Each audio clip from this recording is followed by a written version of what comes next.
Today we will plunge into the world of the Middle Ages, a time shrouded in legends and myths. The Middle Ages are a huge cultural stratum that people are still interested in today. The history of this period inspires directors and writers, and texts about knights, crusades, and internecine wars are the basis of popular works. But only through the efforts of numerous authors, the Middle Ages have managed to form a lot of myths and stereotypes. Some of these myths are so ingrained in our consciousness that they seem to be true. But what if I told you that much of what we know about the Middle Ages is just myth? The rite of the first night. In fact, this rite is nowhere recorded in medieval sources, and there is no evidence that it was ever used by anyone. The myth of the rite of the first night gained popularity in France after Beaumarchais' The Marriage of Figaro, when the heirs of the Enlightenment advocated the destruction of the legacy of the bloody past, medieval prejudices, rationalism in science, and the separation of church and state. This is not to say that cruelty and violence against women did not exist, but it was no more than in the same countries today. The myth of the first night is genetically linked to the myth of feudal servitude, which put the vast majority of the population of Europe in a powerless position, including in matters of love and marriage. Medieval society at all levels, including the highest nobility, took the institution of marriage very seriously. The question of hierarchy and authority in making relevant decisions was indeed a matter of principle. The myth of the first night, however, is not mentioned in textbooks, and medievalists avoid it, so its persistence in the modern mass consciousness is an interesting problem in itself. The contents of the night pots at that time were thrown right out of the windows. And what else to do with the products of life accumulated in the night vase? There's no sewage system. You just have to warn the passers-by downstairs before you do it. Or you might splash it on some lord who wants to walk. It's rare, but it has happened. He would probably be offended, and angry aristocrats with the nobility were not particularly mincing in those days. So were the Middle Ages really that dirty? No, not really. It may have been true that the contents of pots were sometimes spilled out of windows, but the laws forbade it. For example, if you threw human feces or any other garbage out of a window onto a London street in the early 14th century, you'd be fined 40 pence. Nowadays, that's roughly equivalent to $142. Indeed, a record survives of neighbors nearly killing one man for throwing rotten fish out the window. People dumped waste in public cesspools or ditches, which were then cleaned out by sewage collectors. Rich citizens had their own septic tanks. And the brave men who emptied it all were called gonfirmours and earned more per day than any other laborer in a week, although they naturally did not smell very good. The Middle Ages, the age of the witch hunt. In fact, witch hunting in Europe did not begin until the early modern period, from the end of the 15th century. The belief in the possibility of a man or woman making a conscious union with metaphysical evil has existed and still exists in various civilizations. Such a union was often prosecuted at the legal level. However, the medieval Catholic Church has resisted such beliefs for centuries, as evidenced by a number of council decisions and authoritative statements of theologians. Books and movies often show witches being caught and burned in the Middle Ages. Anyone could declare that a woman had magical powers. The witch would then be caught and burned at the stake. In the history of mankind, such moments really were, only it did not happen in the Middle Ages. Burning witches was practiced during the Renaissance, which came after the Middle Ages, and the medieval church's treatment of witches was simple. It simply denied the existence of magic. A hostile attitude towards witchcraft did not emerge until many years later. Nobody washed in the Middle Ages. Actually, the hygiene practices of the early Middle Ages are quite different from those of the late Middle Ages. The relative level of hygiene of a particular civilization, past and present, cannot always be objectively assessed. Unwashedness of the Middle Ages is a typical example of a black legend against which the civilized world of shampoos and deodorants feels comfortable. The demise of urban Greco-Roman civilization led to the near extinction of the culture of Thermi, a culture not only hygienic but also socio-political. Yet the Church, while condemning the hedonism and exhibitionism associated with Thermi, never opposed hygiene as such. We know too little about the practices of the first millennium at various ends of Europe to claim that no one washed. But we do know from health codes and other medical texts of the 12th and 15th centuries that daily body care was recommended for townspeople and villagers alike. The Crusades were the first great expansion of the West into the East, a colonization movement. In fact, the movement was originally intended to return to the Christian West what it considered its rightful heritage, the Holy Land and the fertile lands of the Iberian Peninsula. The Mongol conquests of the 13th century had done far more damage to the Muslim East, and comparing the Crusades with colonization emerged in the 19th centuries, in the era of real European colonialism, which spread to the Arab lands. Since the 19th century, the Crusaders were considered as perverts. They acted as antipodes of traders and scientists who allegedly established peaceful contacts with the Muslim enemy despite the bloody wars that lasted for 2 centuries. There was indeed plenty of cruelty on both sides during the Crusades because Muslims did not like to bargain for the lives of captives.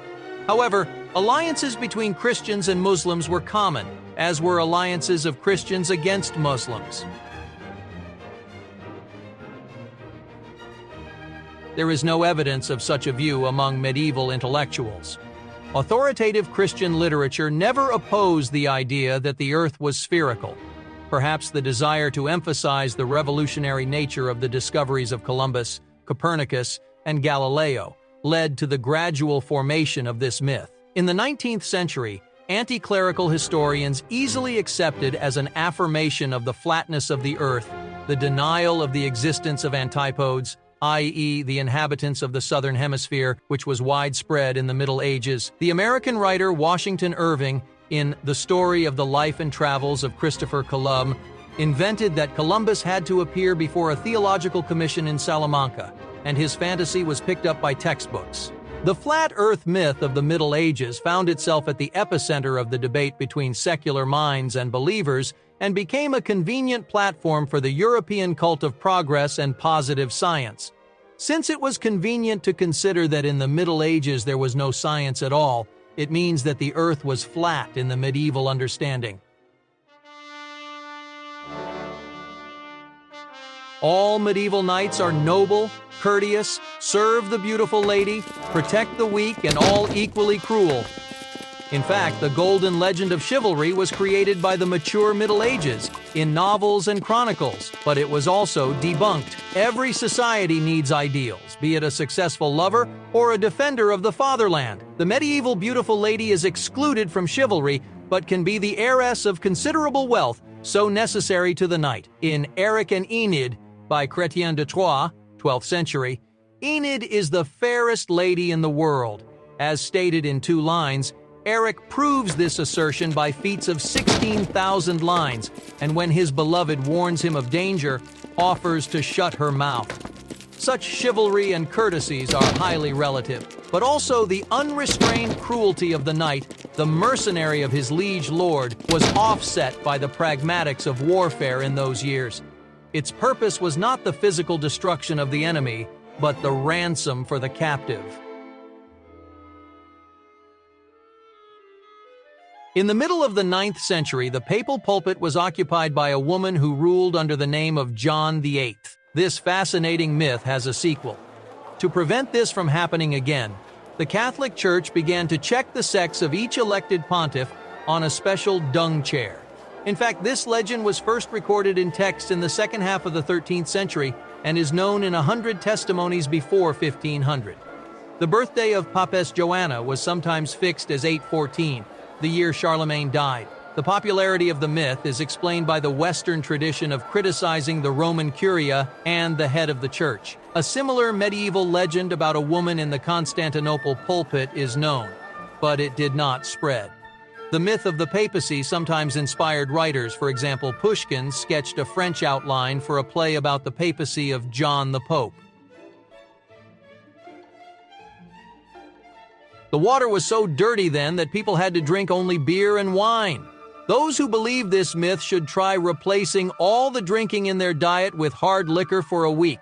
You won't last long unless you have a liver of steel.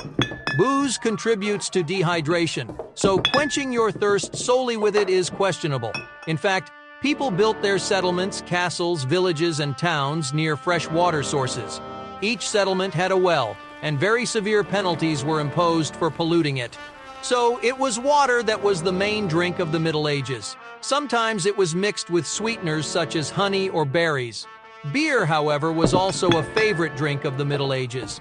It was not as strong as it is now, but it was thicker and more caloric. People who were engaged in physical labor drank it for satiety. Wine, on the other hand, was expensive and available only to aristocrats.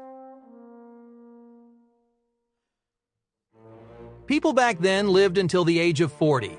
There is an opinion that because of the terrible living conditions, people in the Middle Ages died of endless disease, unsanitation, and wars by the age of 40.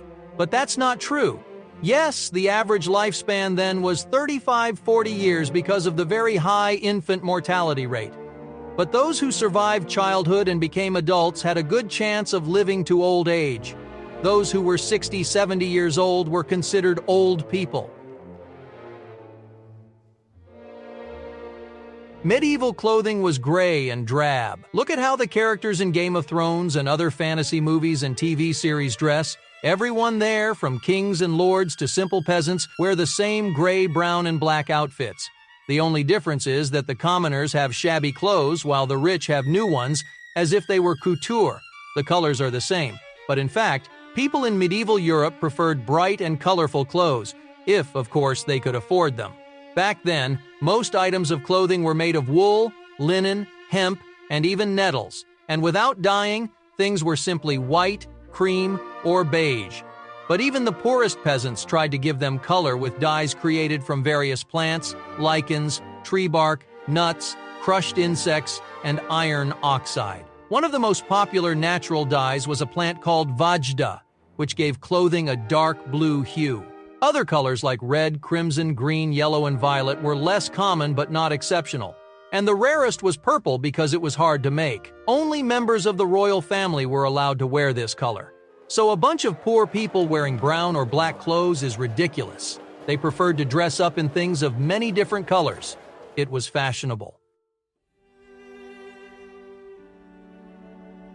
How to torture a criminal or heretic who fell into the clutches of the Inquisition. Naturally, to put him in the Iron Maiden, it's a box that holds a person. The inside of the box is studded with spikes, and the outside is shaped like a woman. It's creepy.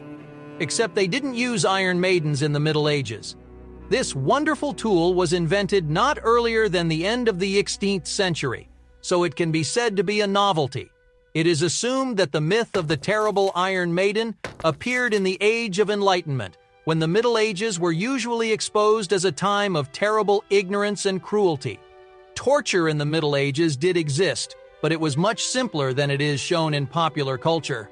They didn't require Iron Maidens, bone-stretching beds, and other apparatuses like John Kramer in the movie Saw. Why any complications when there is rope, needles, and knives as well as fire and water? And torture devices like the Judas cradle and the iron chair were not as difficult to make as the hypothetical Iron Maiden.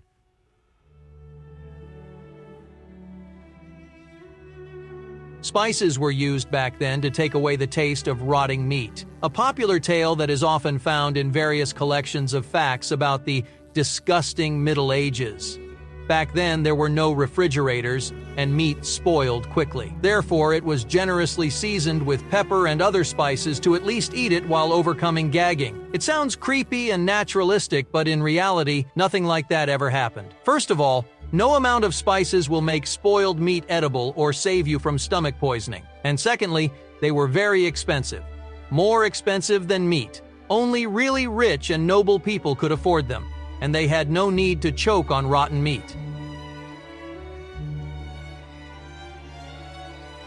Fidelity belts were often used in the Middle Ages. There is an allegedly good tradition among knights and lords. If you are going on a crusade, put a loyalty belt on your lady. It will be more reliable. The wife will not cheat, having fathered an heir on the side, and will be protected in case the castle is seized by enemies. The husband still has the key to the lock. True, if he dies somewhere in the Holy Land, the lady will be in trouble. There was no such thing as a Fidelity belt. Prolonged wearing of such a thing would have caused genitourinary infection, abrasive wounds, sepsis, and death. Women in those times were treated a bit more harshly than now, but still, a wife is quite a valuable member of a noble family. And to kill her for nothing, and even in such a disgusting way, would have occurred only to a real madman. And the numerous photos of loyalty belts that can be found on the internet are relative new fakes. From the 1800s to the 1930s, masturbation was considered medically harmful, and in order to wean boys and girls off it, they wore such things. Of course, under a doctor's prescription. Women were powerless. Another myth about the Middle Ages concerns the status of women. It is often assumed that women were completely suppressed and had no rights. In reality, although women's rights were limited compared to modern standards, many women played important roles in society. For example, they ran estates, conducted trade, and even participated in politics. History knows many examples of influential women of the Middle Ages, such as Eleanor of Aquitaine and Joan of Arc. Thus, the idea of medieval women as completely suppressed and voiceless is a gross oversimplification and does not reflect the diversity of their roles and contributions to society. If you like this video, please subscribe to our channel, give us a like, and turn on notifications so you don't miss new videos. Share your impressions of the video in the comments.